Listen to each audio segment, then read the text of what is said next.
So the finger picking pattern for I am Kloot, I still do. We're starting on that D flat minor chord, and it's going to sound like this. And then we're going to do that, basically that same pattern for each chord. So what I'm doing, my thumb is going from the A string to the D string, and my two fingers, my first two fingers, my first finger is playing the G string and my second finger is playing the B string. Okay, and I'm going thumb first, yeah, so thumb first finger, and then my thumb and my second finger play at the same time. So I've got thumb first pluck, thumb first finger pluck, yeah, and the pluck is with the thumb and the second finger, and like I said, the thumb is moving from the A string to the D string, and the fingers, the first finger is playing the G string and the second finger is playing the B string. So it's going to sound like this. And then our final move is the first finger by itself playing the G string. Okay, so that gives you 1 and 2 and, yeah, that's our unit. That is the finger picking pattern. For the next half of the bar we got to beats 1 and 2, and for the next half of the bar 3 and 4 and is exactly the same. Okay, so we've got this 1 and 2 and 3 and 4 and.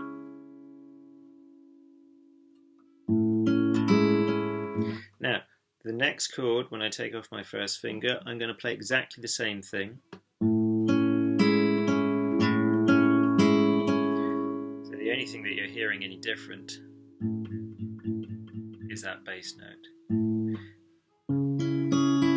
If I did the pattern on the top 3 strings, you'd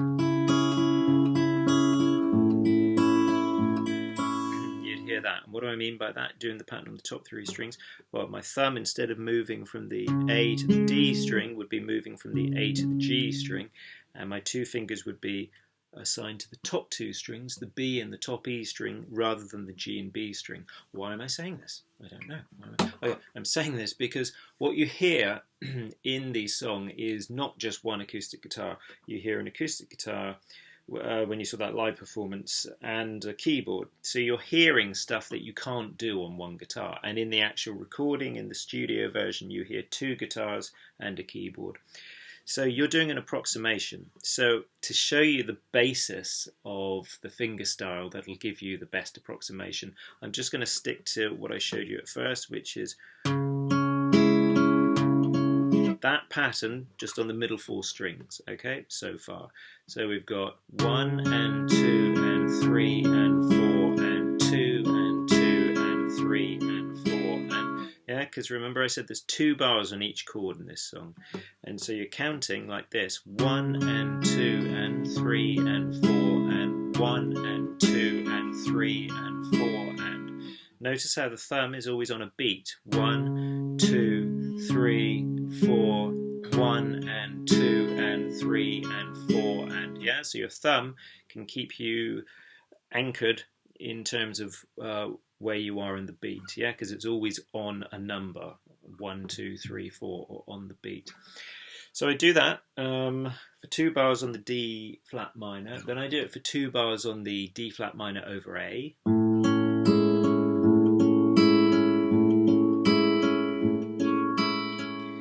Then I do it for 2 bars on the A, yeah, on the A.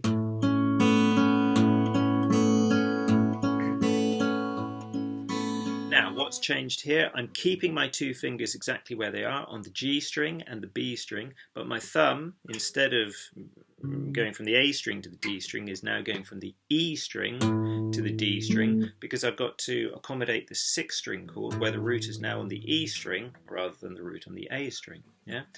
So on the A I'm going 1 and 2 and 3 and 4 and then when I get down to this G flat, 1 and 2 and 3 and 4, and because it's the same shape exactly, I've just shifted it down here. I'm going to do exactly the same thing with this hand. Yeah, so thumb moving between E string and D string, and fingers still assigned to the G string, first finger, and B string, second finger.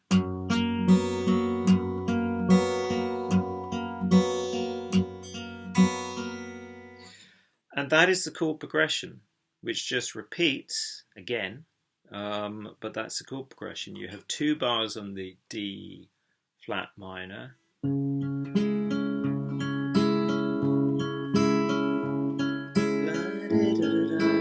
bars on the D flat minor over A, 2 bars on the A, 2 bars on the G flat, and then again, when I was a child, I don't remember the melody, sorry, da da da da da da, 1, 2, 3, la da da da da da,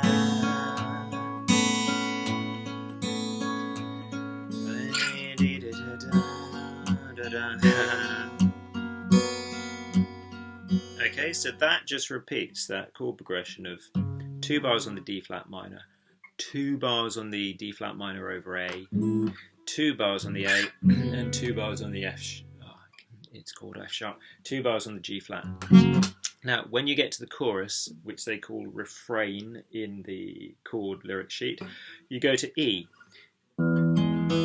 We can keep exactly, because E is also a 6-string chord, just like the G flat that we've just done, you can keep exactly the same thing that you're doing with this hand. I mean, the thumb can keep going from the low E string to the D string, and the fingers are still assigned to the G string and the B string. So 1 and 2 and 3 and 4 and 1 and 2 and 3 and 4. And remember, like I said, for the chorus too, the refrain, it's 2 bars for each chord as well. Yeah, so I've just done 2 bars on E, then I go to my D flat minor.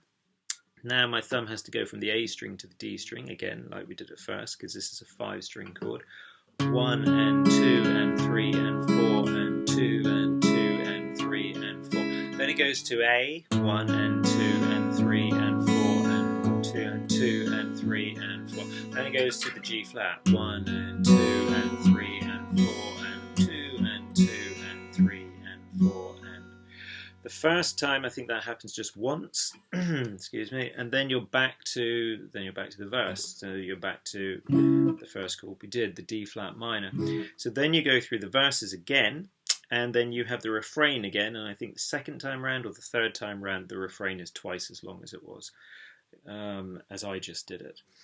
Right, and that really is it. It's that simple. It is a lovely song. I really like it, actually. I'm not so keen on that bit. I don't feel there's enough difference. I don't feel that's a strong enough harmonic movement or, difference in the chord sounds. This is nice. D flat minor to D flat minor over A. But then this, because, like I said, another way of categorizing this, calling this, another thing you can call this chord is A